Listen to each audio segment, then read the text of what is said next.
What happens when two dudes, one a retired Navy SEAL commander in Colorado Springs, and the other a hippie meditation teacher in New York City, get together to discuss living mindfully? That's a great question, because we don't know what will happen either. Raw, uncut, and unapologetic. Welcome to Men Talking Mindfulness with co-hosts Jon Macaskill and Will Schneider. Each week, we take an authentic dive into how mindfulness continually impacts our lives, deepens our relationships, and allows us to be emotionally alive. We filter all of our conversations through the man box, where we unpack how as men we are expected to act in society, how fighting the authentic human experience is exhausting and damaging, and how mindfulness can help. Now, on to the show.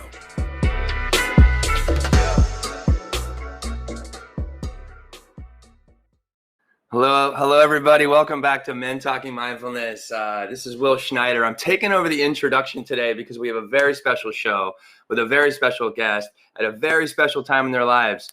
Our guest today is our one and only Jon Macaskill. In this episode, I'm going to interview Jon about what life is like 1 year, Jon, after transitioning from military service as a Navy SEAL and into civilian life. So please, and there's a little bonus here. So we're going to do a lot with this particular topic about transition and military transition. We're also going to have a special green room episode on August 12th at 12:30 p.m. Eastern time. So we're going to have a community discussion on this topic. So you can ask Jon questions about military transition directly. And also we have our live feed here today as well. So if you have some questions, I'll try to get to as many as I possibly can. I have a lot of questions. I'm curious about Jon and this 1 year anniversary of being out of the military and now being just a regular folk, just like me, Jon. Okay. Right. And, and just before we kick off the show, give us a little bit of give us some love on MTM. So please, if you can right now, take a screenshot and post it to your social and tag Men Talking Mindfulness, tag myself at Will Not Fear, tag Mindful Frogman over there, Jon Macaskill. And this helps us to grow our community and spread the loving message of mindfulness and everything about mindfulness and how it can help improve your life. Just announcement before we kick off and I introduce Jon, our guest today. We have James Nestor. He has changed we had a change in date with him. He's going to be on our show August 24th at 12:30 Eastern time. You can see Jon over there. He has our MTM shirts on. We're going to start selling them later this month or early September. So be on the lookout for that. You can get your own Men Talking Mindfulness swag and merch, which would be amazing. And look at the back, raw, uncut, and unapologetic on the back of the shirt. Nice, looking good, Jon. There's our model for today. So now, without further ado, let me introduce my brother from another mother, your Men Talking Mindfulness co-host, and our very special guest today, Jon Macaskill. How are we doing, Jon? Hey, brother. I'm doing so good. I'm excited to be here, excited to have this conversation. It has been a wild ride. So much has happened. So much has changed, not just for me personally, but just in the world as a whole. So my perspective has changed because the world has changed, and excited to share that and then see what pops up in the comments from fellow transitioned military or soon to be transitioned military. So thanks for making this a topic. I'm excited, brother. Yeah, it's I'd be remiss if we kind of didn't, Jon. Like we've had such a great response on our first military transition. It was like 1 year ago, almost today, that we did that episode, and I thought it'd be nice to have share where you are now, because it seems to be a big deal for a lot of people to leave the military after giving so much of their life to it. So. I'm sure we can help them, or you can help them, Jon, and our platform can help them maybe have an easier way out of the military into something that they love to do. Right. So thanks for allowing the platform, man. No, yeah. Well, you too, Jon. You are the co-host and you're the guest. I mean, you're so special today, Jon. I hope one of these days I get a chance, to be the special on the show. For sure. We'll figure out next week, man. Maybe next week. Yeah, right. So we'll kick off with our grounding practice. Yeah, we'll work with that. Any other kind of business or anything we need to discuss before we kind of kick into that, Jon? No, I think you covered it all, man. Yeah, the shirt, James Nestor, helping to promote the show by taking that screenshot and sharing it and tagging us. And yeah, that's that, man. Let's get into the grounding practice. So I'll take it away, Jon. Thank you. Yeah, I'm actually sitting here in flip-flops, and I just kicked them off just so I can truly ground myself and get my feet on the ground and feel that ground underneath the soles of my feet. Word. So as we always say, if you're watching or listening, uh, we encourage you to close your eyes if you feel comfortable and it's safe to do so. Please don't do so while driving or around any place where it would be dangerous to do so. But we want to just help you to ground yourself today in the day or in the show as you listen to the show, so that you can be focused and quieten your mind, kind of tune out some of the noise that life throws at you, the chaos that comes at you. So here we are in Men Talking Mindfulness, grounding practice number 1. Bring your attention to your breath. Very intentionally focus that attention specifically on the physical sensation of breathing. We're not going to do any forced breathing just yet, but just notice the breathing in and breathing out. The expansion of your lungs as you breathe in, and the contracting of your lungs as you breathe out. Truly visualize the miracle that breathing is. Imagine all that air going down into your lungs, providing that life source for you, that oxygen. And then as you breathe out, breathing out the carbon dioxide.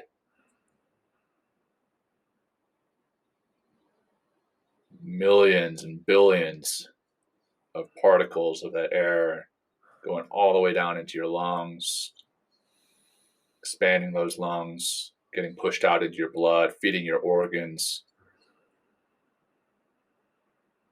and the reverse happening on the way out.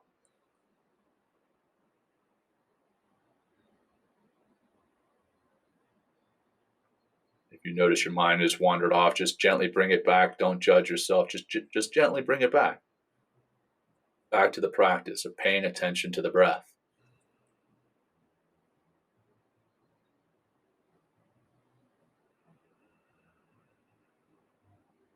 And now let's just close together by just doing one big cleansing breath. Begin by breathing out all your air. Bring your navel to your spine. Breathe deep in through your nose if it's comfortable. Inflating those lungs. Hold that. And relax, letting it out nice and slow. Slow, slow.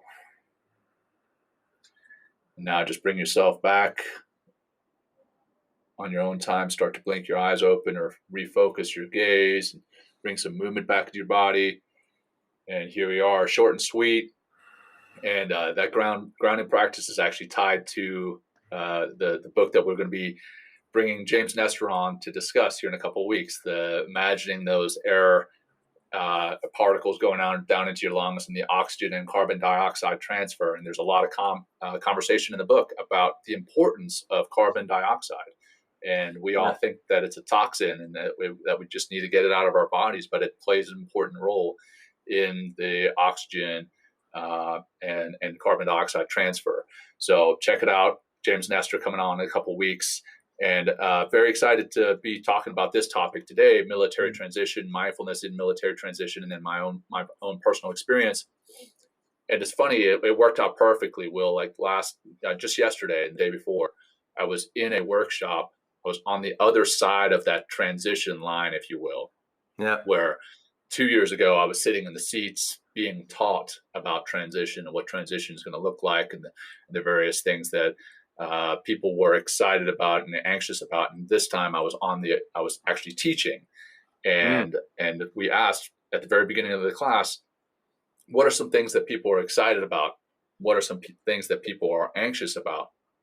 And I'm sure throughout the show today, some of those things are going to pop up. But just real quick, one of them was the unknown. People are anxious about the unknown. You know, in the military, you wear a uniform every day. There's so much known. There's so much structure. Right. And then when you get out, you don't know what job you're going to do. You don't know what your day to day is going to look like. You don't even know what you're going to wear. I mean, down to the nitnoid details. You don't know what you're going to wear every day. So yeah, it's going to be an interesting conversation today. So over to you, bud. Hey, yeah, I'm taking charge there, John. just put your commander thing, aside and let me. No, I'm just kidding. Yeah. So, well, let's just jump right in, John. And everybody out there, thanks so much. You can put your questions over on the side if you like. So tell us, John, 1 year later, like, what are you doing with your time now? Like, what's it been like?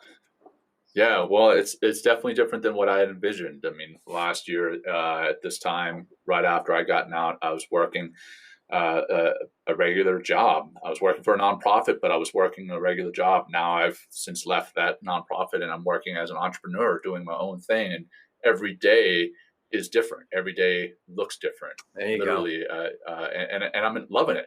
It's not what I thought. Like, when I had envisioned the life of the entrepreneur and envisioned that uncertainty every day looking different, that actually initially produced some anxiety in me, much like I was just talking about, that unknown. Yeah. And now I look forward to every day because I'm driving what that schedule looks like, right? Yeah. And I can say no. That's one thing that we that's too often in the military is being able to say no. If somebody calls me and they're like, hey, can you do this? Can you do that? Back in the military, I would have to say, Roger that, and take my marching orders and do it. Now I'm my own person and I can say, you know what?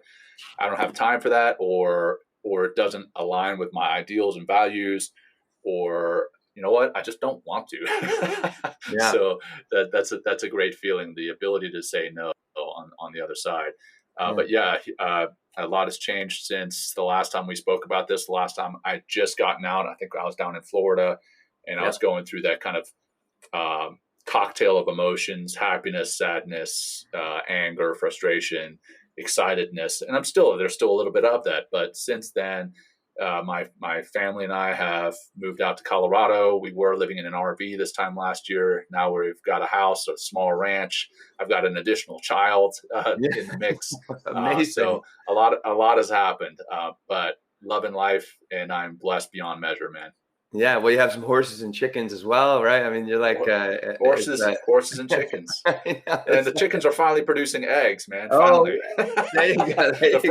The first three of which my baby girl, my 4-year-old girl, dropped and broke. So but yeah, moving on. She's got to learn. Got to learn for sure. Yeah. Well, what is you mentioned in our and if everybody out there, if you want to go back and listen to the first episode, go right ahead. I listened to it earlier today just to kind of get more in touch with this topic. And one thing you mentioned back then, John, was not being attached, or not being a part of the SEAL teams anymore and losing kind of that military tribe. So what is that experience like for you right now? Oh yeah, that's a big one, right? I mean, it's like a family. And that was one of the concerns that was voiced in this military transition workshop that I was a part of is you do have, when you put that uniform on and you volunteer to put that uniform on, not everyone, but the large majority of those who serve have a heart of service.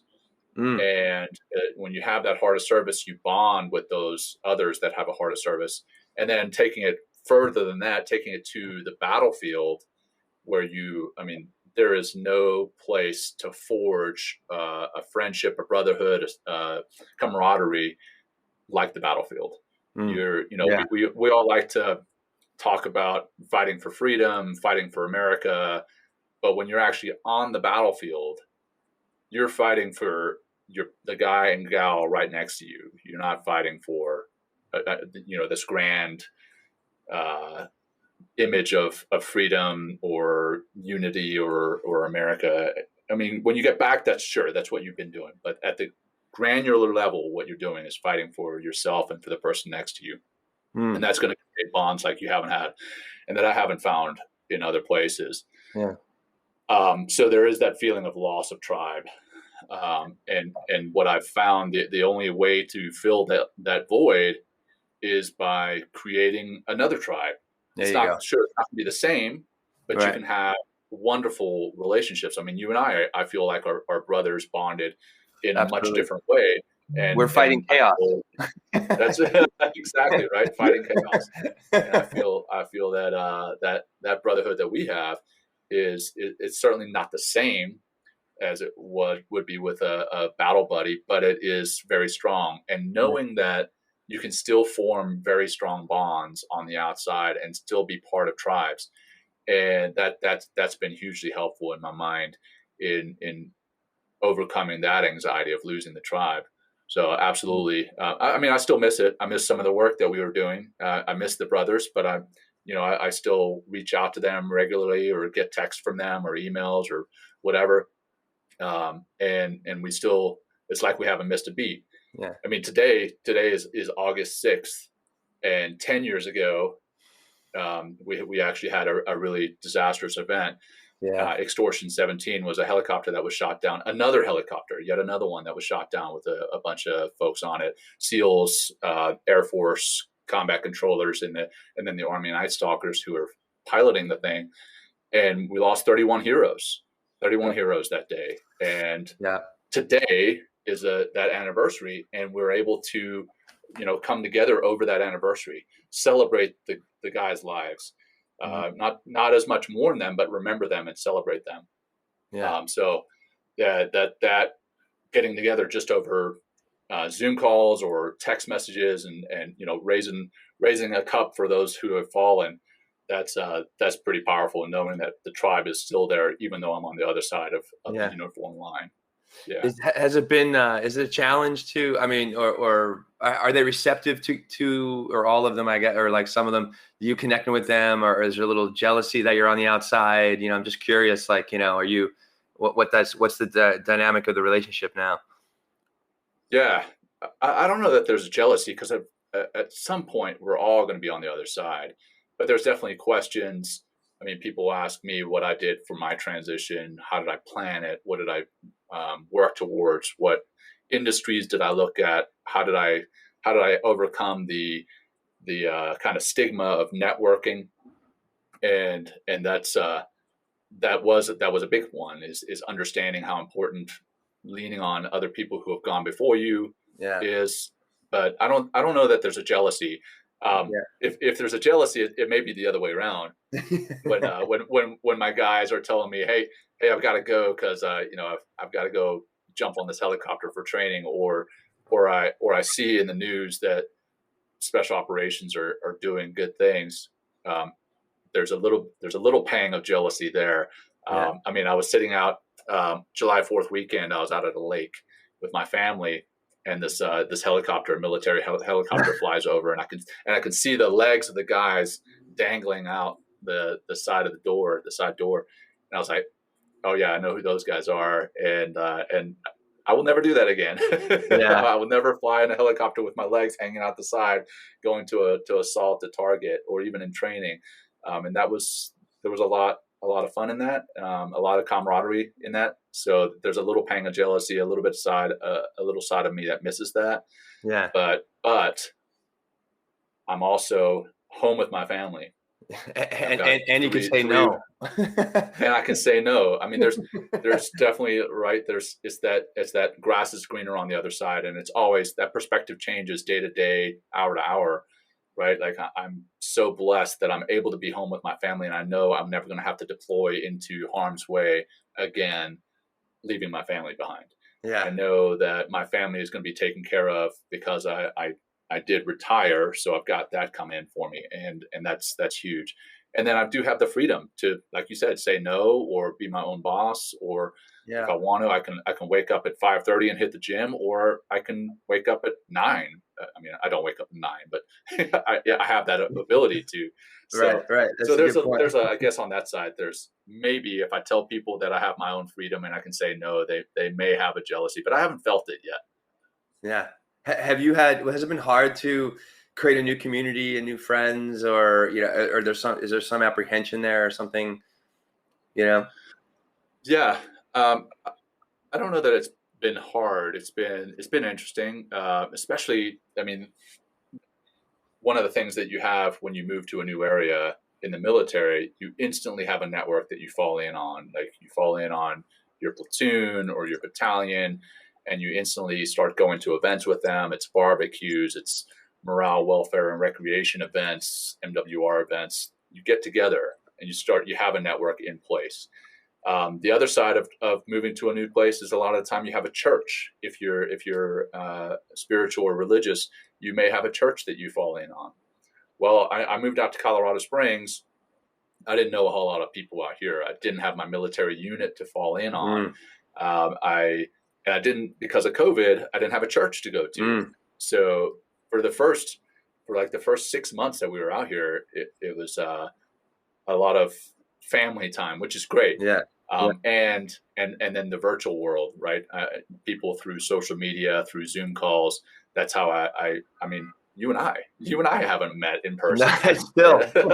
And yet I still consider you one of my best friends. Your word. Yeah. Thank you. Me too. And I think a lot of people are in that spot right now. But military transition during health pandemic was interesting, to say the least. I mean, the plan originally was to get in the RV and spend 6 months to a year bebopping around the country.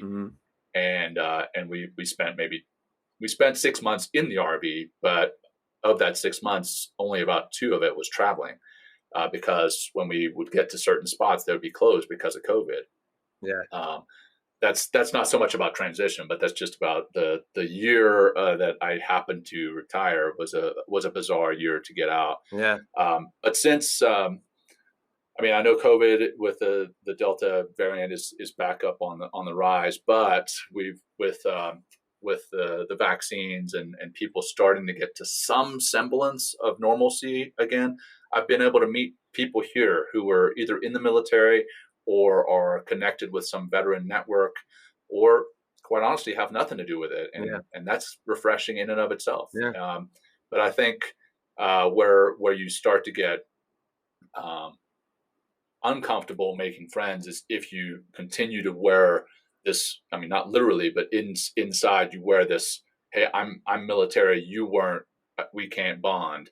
Well, you got to drop that. We're all human beings. And once you realize that we're all human beings and we've all got our own very valuable experiences, then you can start to make friends in and out of uniform, those who have served before and those who haven't. Yeah. And that's what you got to put behind you. Nice. Yeah. One thing after listening to that first episode we did a year ago, what really kind of struck me was the fact that you had just actually that night before or the day before we had that live stream a year ago, you had just watched, I forget the Boston Bomber movie. Something like that, right? And you had mentioned because of that you no longer have an enemy to fight, which I thought was like, wow, like you were like 24 years in the military, always being told what to do, all this structure, always like kind of outward facing a lot of ways, in a sense of like protect your brother and also like protect yourself against the enemy. And here you are, a civilian, a year later, and you don't have to go to battle anymore. Have those feelings been something to, have they subsided, or is there more anxiety around that? Like, where are you in that ballpark? Yeah, yeah. I'll be honest, man. A lot of my perspective has changed in the last year, and I may receive some blowback for this. Go for it, brother. Raw and uncut, unapologetic. But raw and uncut. Yeah, that's right. But I think that there was more of a perceived enemy. I think again, we're all human beings, and I don't want to sound too hippy dippy, but I like think that John. When it but if I take a step back and I say, okay, what did I do when I served? Most of my time was in the Middle East. Okay, and I do believe that what we did helped to prevent the enemy from coming to our shores again in the way that they did, like on 9/11, right? But I also think that in some ways we may have created more enemies by being there in country. I remember being on target and taking these men from Target, these possible quote unquote bad guys from Target. They were still alive. They were not dead. We would take them off Target because they were suspected bad guys, and their children were there. Their wives were there, and they were crying. And in my mind at that point, I was just like, hey, whatever, this guy's a bad guy. We're taking him to be questioned and find out more about more bad guys. Again, quote unquote bad guys. Now looking back on it as a father and imagining another country's military force landing a helicopter in my yard, coming and taking me from my family.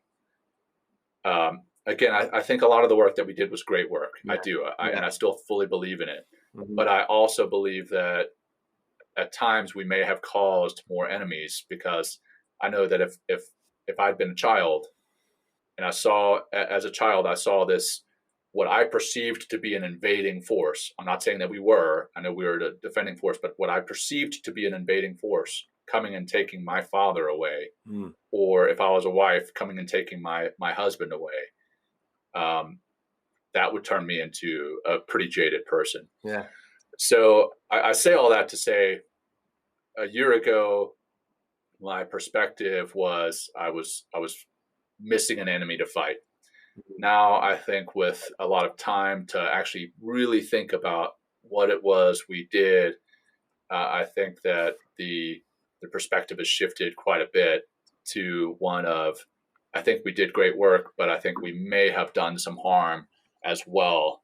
And now I feel that I can try to heal that harm, maybe not directly, but just in humanity as a whole, in doing some good and doing what we're doing, the kind of work that we're doing with teaching meditation and mindfulness. So that's a good piece of what I'm feeling today. Well, it also sounds like you developed a stronger sense of compassion. You know, I guess not being around that kind of hive mentality of the military in the sense of like enemy, you know, whereas like now it's like, you know, that's been taken away. The tribe is not as attached. And here you are a year later. I mean, speaking beautifully about, you know, really looking out for other people, regardless of who they are, where they are from, you know, what they look like. And that's really that's very heartening for me to hear, you know, just as another fellow human being. So really, thanks so much for sharing that. Yeah. That's where mindfulness, I think, comes so much into play, right? We've talked about this on the show before, about developing compassion and empathy for your fellow human beings. When you really take a step back and you look at, you know, that person was born on that side of the world and you were born on this side of the world. Right. You've been given these opportunities and these experiences. They've been given these opportunities and those experiences. Those opportunities and experiences help to form our ideals and values. And understanding that, I think, is a huge piece in mindfulness. And that's for people across the globe, or that's for people in the next neighborhood, that's for people of different ethnicities and races and genders. Understanding that our experiences and opportunities do help to shape us. I think there is definitely a side of nurture and nature, but you can't argue with the nurture piece. But that the mindfulness does help to develop that compassion for others, but also, quite honestly, it helps to develop that compassion for yourself. Yeah. And that's so important in going through the military transition is you start to have a little bit of anxiety about the unknown, and you start to beat yourself up. You're like, well, why am I quote unquote scared of the unknown? Well, because it is unknown. And when you start to have some compassion for yourself, you start to realize it's okay to feel that way. It is okay to feel that way. And many other people do. And once you start to have that compassion, then you can share that with others. You can be vulnerable to share that with others. And then that's where a new tribe can even develop among other transitioning service members or recently transitioned service members. And you can share your stories and grow from it. So I may have gotten way off track there, man. But no, it's all. I mean, I'm like, I think it really is a very complete answer, John. Thank you. I mean, it shows a lot of the humanity that, even more of the humanity you gain being outside the military. And I mean, that's just kind of like, and it kind of takes me to my next question. Is like, you know, what have you learned about yourself a year later? like here you are 1 year out, and what are some things that that you've learned about Jon Macaskill and who he is? Yeah, I think I mean, it's like you got the. I mean, I'd say that. I'm sorry to cut you off. It's like you've been in the. I think it's important to note that you joined the military when you're like 18 or 19, right?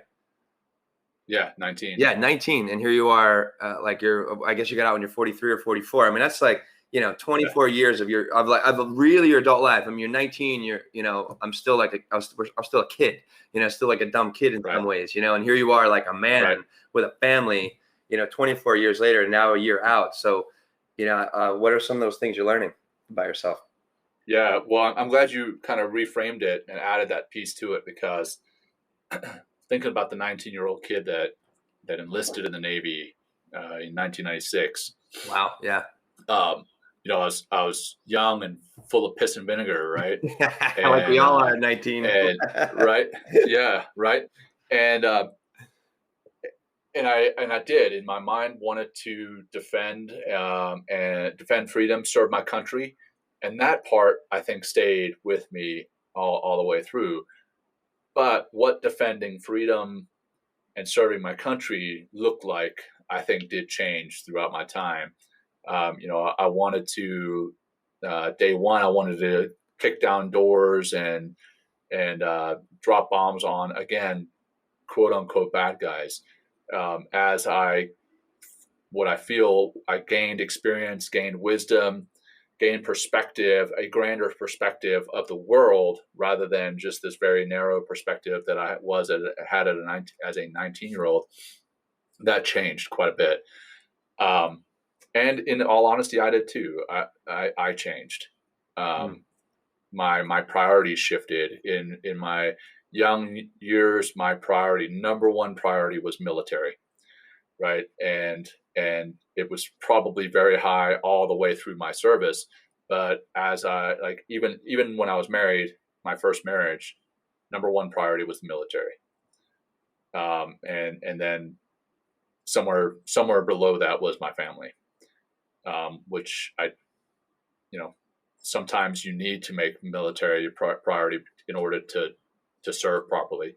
But as I got older, I saw that I needed to make my family priority, and that's a huge shift for me. My family is a priority. I still feel God is my number one priority, and I don't want to make this religious, but this is my own personal perspective. Yep. God is my number one priority, family, and then below that, the other pieces fall out. But that all shifted around quite a bit. And then just in the last year, I think I was also putting myself pretty high up there as far as, okay, well, I've got to advance my career. I've got to achieve this milestone in the military in order to advance myself, in order to achieve the next rank. When I got out, I realized, you know what? I don't have to do that now. I can put my family first. I can turn my phone off and disappear for a weekend and make my family priorities. And I think that took a few months. Even after I retired and hung up the uniform, that took a few months. But now I feel that I'm able to put them right there at the top.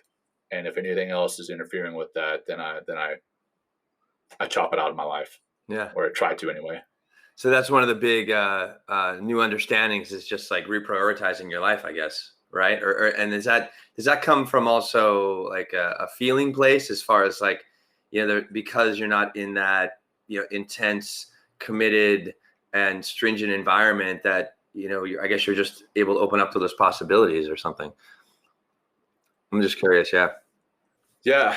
I think it's a little bit of both, but I think the tools that I have learned to use, specifically meditation and mindfulness, that has opened up my mind, opened up my heart to the other experiences in the world. And that's allowed me to, again, change that perspective. So yeah. I think it's a little bit of both. Yeah. Well, what's been, what are some of the difficulties, the challenges that you've had, getting, over this year of reprioritizing and feeling your life in a new way, and being a civilian, Yeah. I think certainly that kind of missing the tribe. I think that took a second. But I also believe there was guilt there, and I think overcoming that sense of guilt has been a big challenge for me. And what I mean by Yeah. guilt, I mean in leaving my brothers and sisters behind in this combat service to continue to fight the good fight. And here I am out here living on my ranch in Colorado, waking Saying up on no. my own time, saying no to a lot of things. If I want to, if I want to, I go get myself a coffee at Starbucks, and I'm living quite honestly a privileged life, and I acknowledge that. I fully realize that. Yeah. But you also built that, John. But Like, I mean, yes, I mean, you've capitalized on the privilege, sure. but you've also, you put yourself here. So, I mean, kudos to you. I mean, just looking out for your brother.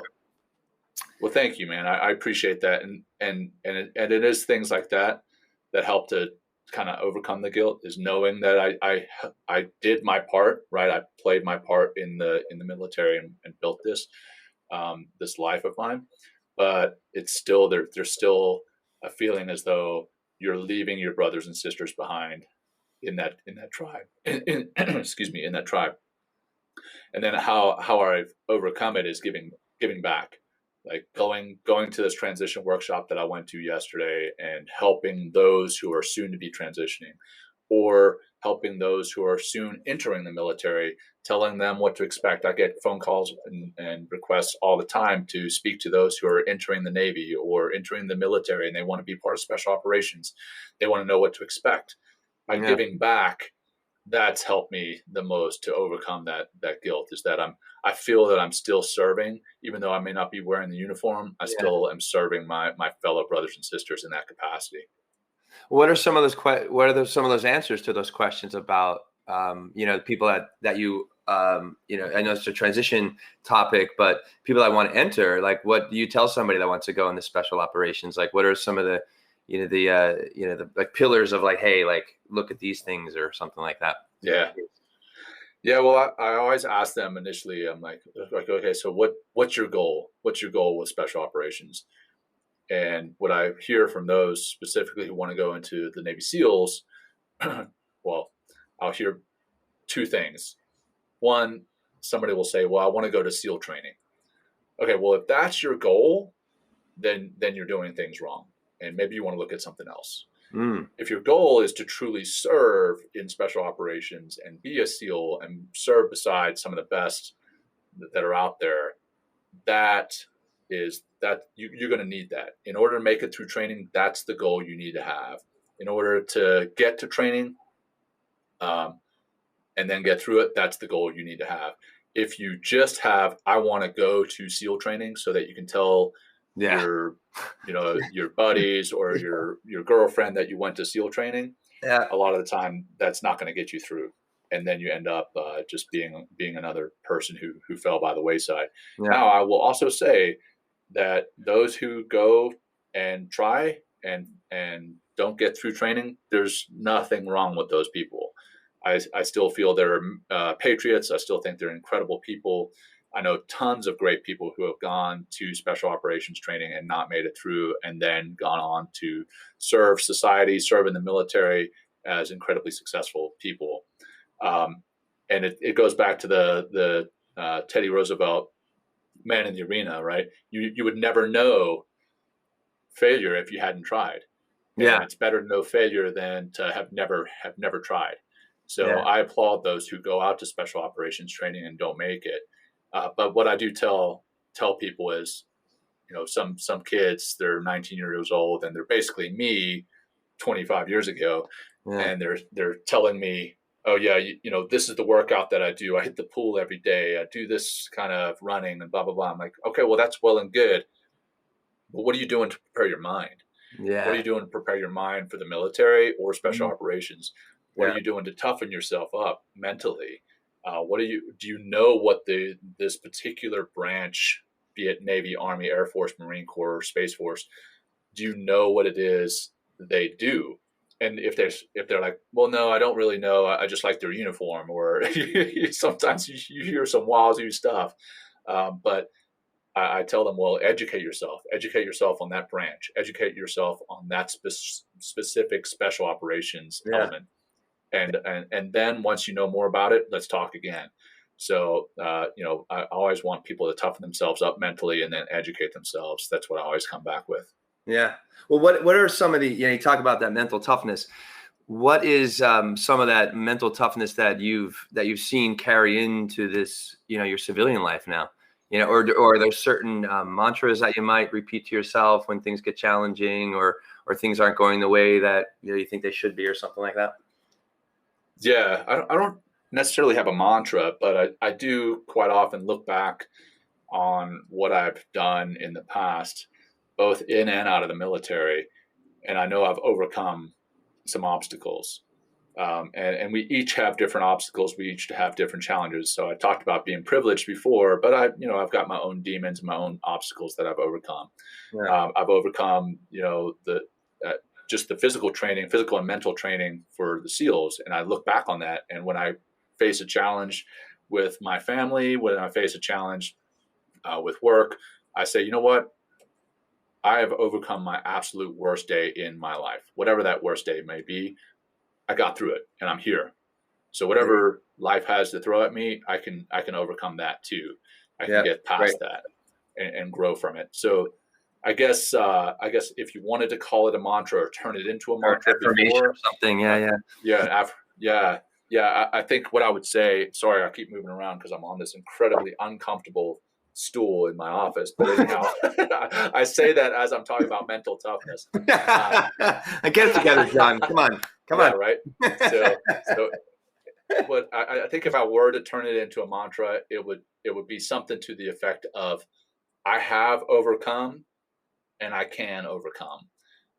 So using what you have done in the past to make sure that you can overcome in the future. So I think I'm going to coin that. I have overcome and I can overcome. There you go. Yeah, maybe write that in our little chat here. So, but don't get too distracted. I'm going to do it. I want to do it. No, but thank you. That's, I have overcome and I will overcome. And that's great, especially in those dark days, like that you still see the light and you pull yourself out. Right. What would you say to potential transitioning veterans that are a year or two, or maybe only like 6 months away from becoming a civilian? What would you say to them? I'd say a lot. First off, I would say the time in between when you decide to get out and when you do get out, it goes really fast. I decided to get out about 2 years prior to actually jumping off that exit ramp, and that 2 years flew by. So use the time wisely because it does go by really fast. The other side is, a lot of the time military members, they get very comfortable doing what they did in the military, and they want to look for a job that matches that on the outside. So maybe they were a logistician or administrative or special operations in the military. Now they're looking to do something in the logistic world, the administrative world, or maybe a defense contractor on the outside. If that's what you really want to do, more power to you. That's great. I love that your military training and your military job translated very well to a job on the outside. But make sure it's truly what you want to do and not just the easy button. Right. Or just for the money. It's very easy. Right? Yeah, we're chasing the money. Yeah. Right? You mentioned that in the earlier episode, just like, guys, like living from a place of passion, it sounds like is a super key to a successful transition. Right. Yeah. I think, I don't know if I want to call it passion, because I think we all have a whole lot of different passions, but I think it's doing some deep introspective work and finding out who you are without that uniform on. So you may be a logistician in that uniform, but maybe you want to go work with a professional sports team and do something for them. Or maybe you want to go into personal finance and help others figure out their finances or something. But I'll tell you what we kind of teach in that transition workshop is Simon Sinek's Find Your Why. Once you're able to identify your why, that plays big time into what it is you can do and maybe want to do on the outside. Yeah. So I guess the other piece that I'll tell people, aside from the time goes really fast, is find your why, figure out who you are outside of Yeah. uniform, without that uniform on, Yeah. before ever actually hanging up that uniform. Figure that out, because that's going to Yeah. set you up to do what you want to do on the outside. Well, I guess I may have misspoke a little bit as far as using the word passion, where probably would be better to say be in service, Yeah, and that's kind of like, I think that's really the key. It's like, how can you, with the skills you have and the passion you have, how can you turn that into a service to help other people? Like, kind of, rising tide lifts all boats. How can you lift more boats up, sure. right? With the Yeah, energy and the knowledge and the wisdom that you have from the skills that you have. But also, John, what helped you, or what you mentioned in that first transition episode, was the book Design Your Life, yeah, which was like a yeah. 13-week course. And I think Linda's going to pop it into the feed here. And tell us, and I think that's, I mentioned that because that's something it sounds like it's helped you tremendously, right? Realize, because I remember in that first episode, you were saying, it's like, I just don't want to work for money. I want to do something that's more Yeah. meaningful. And really, like, instead of just digging in haphazardly and but really doing some work. This is like, I think Design Your Life was, you want to take us through that, was like 13 weeks or something? Yeah, well, I forget how long it was. It's a book and a workbook. And as a matter of fact, I don't know if you looked, but I was scrolling through my phone here. I just joined the course. There's actually a course that's taught by There you the go. authors. Mm-hmm. But Designing Your Life is basically, it forces you to do, again, some of that deep introspective work without calling it meditation or mindfulness. But you do. I want to say it was 3 or 4 weeks walking around with this book, literally writing everything that I did in it. So, I would write down, hey, I just had a meeting with these people. I went for a run. I did a phone call. I worked on a PowerPoint, whatever. And I did that for 3 or 4 weeks. And after each event, you write, okay, that event, that task, whatever, it gave me energy or took energy away from me. And then at the end of that 3 or 4 weeks, you look back and you look at what allowed you to get into that state of flow, or what gave you energy, or what took energy away from you. And you want to set yourself up to more regularly get into that state of flow. Do events that gave you energy. Do tasks that gave you energy. And then after you do that, you do some mind mapping. Quite literally, you draw, like, in the center of a page, you write down what it is that excites you in life, just like 1 or 2 words. And then outside of that circle, you write 5 or 6 other words that are related to that word. And then eventually you expand until you fill up the whole page, and you have this outer ring of circles that are important to you. And that helped me to identify that I wanted to work with people. I wanted to help people. I wanted to lead people, and I wanted to get them to lead and live their most fulfilling lives. And I would never have known that if I hadn't done the Designing Your Life workbook or some of these other transition workshops that I did. Yeah. I did the Honor Foundation and the Commit Foundation, and some other. Tuck Next Step was a program that I went to up at Dartmouth Business School. And if I hadn't done those things, I would have known, hey, you know what? I don't want to go into this industry or this job, even though I was looking at them pretty hard. I want to be I want to be an entrepreneur. I want to go out and serve people as an entrepreneur. Yeah. So Designing Your Life, I can't recommend that book, the workbook, and now even the class enough. And then also those other transition workshops that I mentioned, the Honor Foundation, Commit Foundation, and Tuck Next Step, phenomenal programs. Yeah. Yeah, and I'll collect my money later, guys. Obviously not. I'm not officially associated with any of them, but I do fully believe in what they do. But they sound very helpful. And the takeaway I'm getting from that, John, is, once you know you're getting out, don't waste your time, right? Like, just don't waste your time. Put in the work, to really discover what you want to do, where you want to go, like the person you want to be, maybe where you want to live. So it's going to definitely take some homework and take some time. It sounds like also don't be afraid to ask for help. It sounds like the military gives a lot of help around transition. Because with that, with that much help, John, it sounds like it must have came from a place of a need, veterans were having a lot of time or a lot of difficulty getting out of the military. And it sounds like they really have woken up to that challenge. And, here they are saying, okay, look, we have transition courses. We have, guys like you coming in, like just like 2 days ago, talking with them about transition. So it definitely, like, the tools are out there, it sounds like, within the military. And there's definitely, no shortage of find yourself kind of books out there, on the bookshelf. So do the work, right? Right. Yeah. A lot of the onus is on you.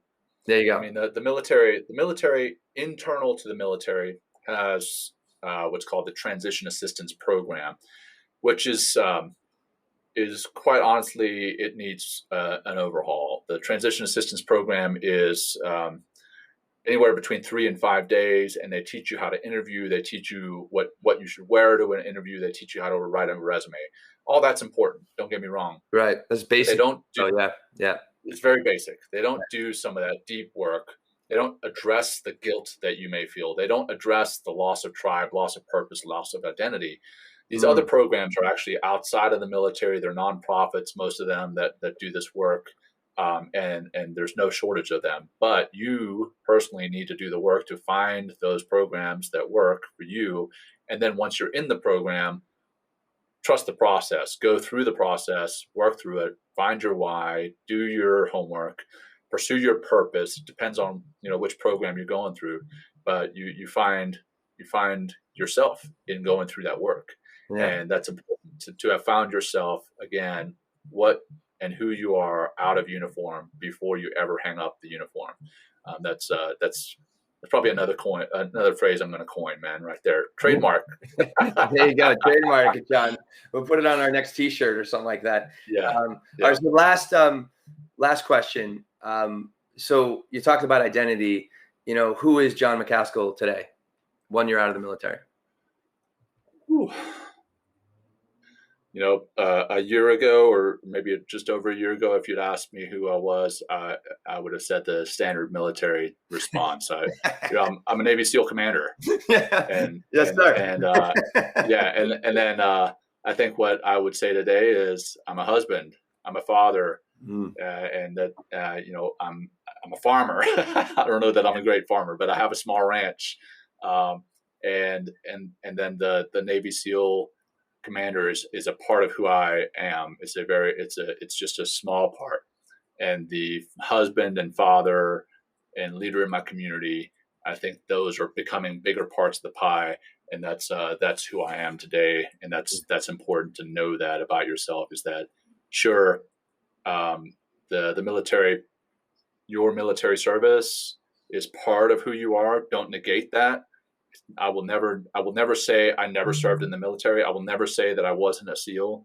It's a part of who I am. Of course. It's just as though, if I was a doctor, MD or PhD or dentist or whatever, I'm still going to say that that's a part of who I am. But there's so much more. And that's the thing for transitioning service members. There is so much more to you than you even realize. Yeah. And hopefully you're able to find those other parts of you and grow in those other aspects, because now is the opportunity to do that. So that's who I am today. Yeah. Thanks, John. And you're a co-host of our show as well. That's great. Of course. I'm a co-host of Men Talking Mindfulness. How could I forget? All good, dude. All good. I know. I feel sad now, John, that you didn't mention that. I love it. That's dude, that's wonderful, John. And I was going to say something else and I forgot with what. But why don't we take this time? We'll close. And is there anything else you want to say in closing or something like that? I think thank you for sharing all this, John. And I say that on behalf of not just myself but our audience, and being vulnerable as well, and maybe not speaking the way or saying things about the military that might be in favor of everybody. So thanks for being so candid as well. My pleasure, man. Thanks for having me as a guest on your show. It's on our show, John. We're a guest on our own show. But yeah, I'll just for those who may not have listened to the show before or not know me, and you may have either just recently transitioned from the military or you're soon to be transitioning from the military, and you have any questions, please feel free to reach out to me. I'm on social media. I'm on LinkedIn. Jon Macaskill, JonMacaskill. That's where I spend most of my work, or you can email me directly at john@MacaskillConsulting.com or john@mentalkingmindfulness.com. Either way. So here I am. Awesome. Well, great. Thank you. Thank you so much. I'll take us away in our little grounding practice. Let's do it. Yeah. Well, just like, yeah. Hey, before we close, hey, take that screenshot if you haven't yet and post it on your social and tag at Men Talking Mindfulness and at Mindful Frogman and Will Not Fear, please, just to help us grow this community, because we really want to just serve as many people as we can and the gifts of mindfulness. So thank you for being here today with our audience. And we'll just close with a very simple grounding practice, just so we can continually practice and understand how simple it is to calm ourselves down and ground ourselves and be more present in our lives for ourselves and other people. So whatever you are, whatever you're doing, just stop. If you're driving in a car, just keep with the breath. It's all good. If you can close your eyes and take a comfortable seat and create a nice little long spine, then go ahead and do that. Or if you're somewhere else walking around, maybe just stop and gaze at the horizon or something beautiful that's in front of you. And we'll just exhale the breath out the mouth, nice and simply. Really drop through that exhale, like down into your sit bones or down into your feet, right? And then greet that with a nice smooth inhale through the nose. And exhale out your mouth. I'll get a couple more breaths in through the nose. Out through the nose. A few more in through the nose. Out through the nose. Now, the last 4 rounds, we're going to inhale for 3 seconds and exhale very slowly all the way for a long count of 6. We're going to do this for a few rounds just to change the dynamics. We're going to have James come on August 24th to talk about carbon dioxide and how that kind of balances everything out, how it makes us feel. So this is a way to bring more carbon dioxide into our body by breathing slower on the exhalation. So exhale out to begin.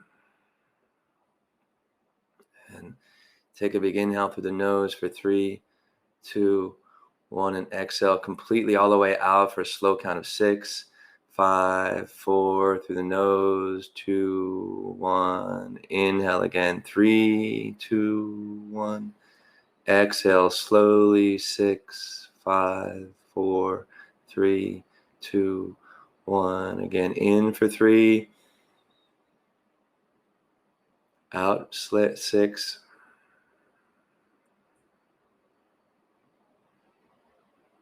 Two more. In for 3. Out completely for 6. When I say completely, try to pull your diaphragm up below your rib cage so you feel like no breath in your body, and in for 3 again. Out for 6.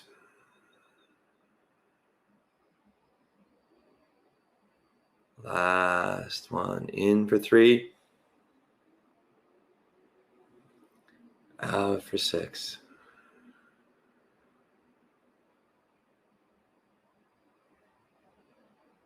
Good. Normal breath.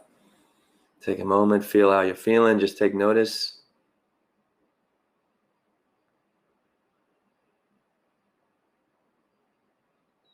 Great. When you're ready, open your eyes. And once again, thank you, Jon. Thank you, audience. It's been a wonderful opportunity to talk with you, Jon, about your transition and your feelings and where you are today. And thank you so much for sharing all of that. And that's going to be our show today, everybody. Thanks again. Yeah, thank you, brother. Always a pleasure. And thank you for walking me through that. That last year has been a wild ride, and I appreciate your again, bringing this topic up, because it is so important for so many who are going through transition or have recently transitioned themselves. So thanks, brother, and have a great weekend. Thank you, Jon. Peace. Thanks for joining Will and Jon on Men Talking Mindfulness. If you enjoyed the show, please like and share it with your friends and family, and please, we would appreciate a review too. Until next time, this has been Men Talking Mindfulness. Thanks for showing up.